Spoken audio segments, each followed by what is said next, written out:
আজ মেরা বহুত কাম হায় এর বাংলা শব্দের অর্থ হলো আজ আমার অনেক কাজ আছে। আজ আমার অনেক কাজ আছে এর হিন্দি ভাষা হলো আজ মেরা বহুত কাম হায়। মুঝে জলদি জানা হোগা এর বাংলা ভাষা হলো আমাকে তাড়াতাড়ি যেতে হবে। আমাকে তাড়াতাড়ি যেতে হবে এর হিন্দি ভাষা হলো মুঝে জলদি জানা হোগা। वो अभी घर पर नहीं है এর বাংলা ভাষা হলো সে এখন বাড়িতে নেই।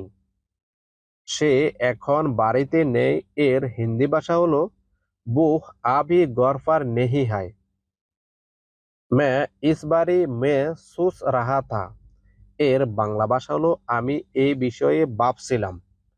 আমি এই বিষয়ে ভাবছিলাম এর হিন্দি ভাষা হলো मैं इस बारे में ही सोच रहा था।